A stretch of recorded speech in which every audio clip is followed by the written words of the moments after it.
classe par Mélanie Bayou de l'école Jeanne d'Arc. Souvenez-vous, dans chaque village de France, sous de vieux arbres pleins d'oiseaux, près de l'église au long fuseau, un humble monument s'élance. Simple pierre où l'on a gravé des noms dévorés par les herbes, des noms oubliés dans les gerbes, parmi les rubans délavés. Souvenez-vous de tous les morts, ensevelis le long des âges, pour que notre petit village puisse vivre et sourire encore. Tandis que descend le silence devant le monument verdi, souvenez-vous tous de ceux qui sauvèrent la France. Raymond Richard.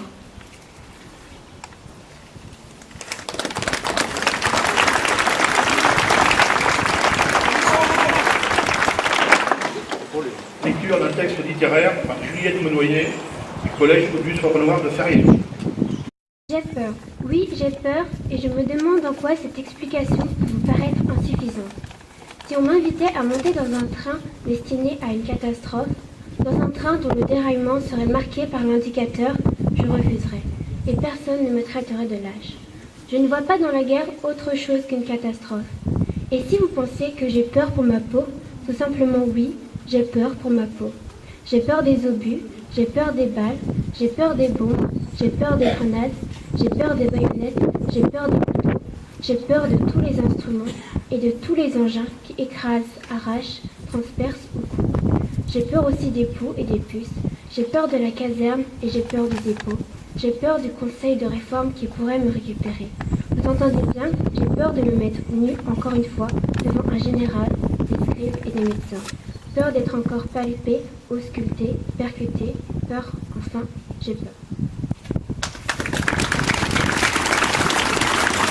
Mesdames, Messieurs, je vais vous lire le message du président de la République à l'occasion du centenaire de l'armistice de 1918.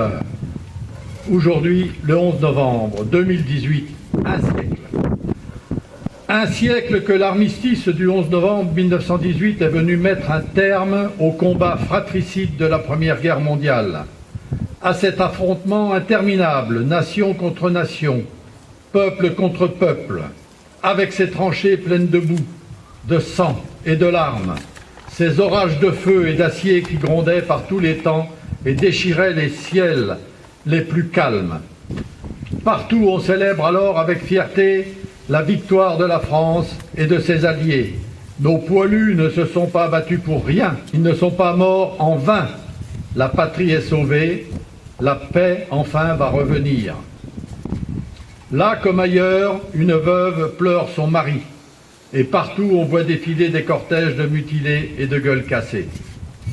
Françaises, Français, dans chacune de nos villes et dans chacun de nos villages, Françaises et Français de toute génération et de tout horizon, nous voilà rassemblés en ce 11 novembre pour commémorer la victoire, mais aussi et surtout pour célébrer la paix.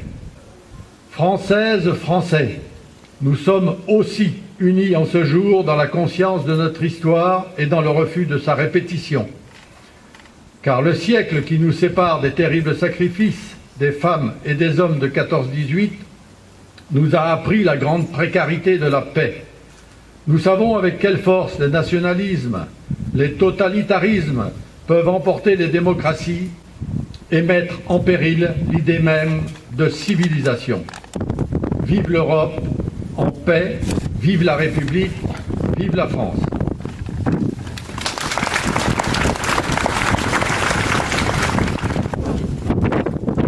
Bien, donc j'invite les enfants, les élus du CMJ, du Conseil municipal des jeunes, à faire la lecture des morts pour la France de 1914, 1915, 1916, 1917 et 1918.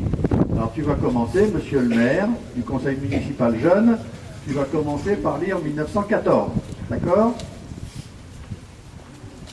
1914, Aubin Émilien, Émilien, Garça Edmond, Pavas Georges, Rémy Léon, Berthaud Georges, Noguette Eugène, Berthaud Jules, Garnier Marcel, Deloise Prosper, Suard Armand, Leloup André, Clément Paul, Belmont Marcel, Delangeau Félix, Lebouc Adrien, Lebouc Léon. 1917. Poirier Raoul, Grenier Émile, Vidal Louis, Larcheron André, Bellemin André. 1918. Saulnier Julien, Ragu Raymond, Laurent Guillaume, Martin Raymond, Rennes Abel, Doucet Léopold. 1919. Roubaille Georges, Cornu Gaston, Faucou Paul. Mort pour la France.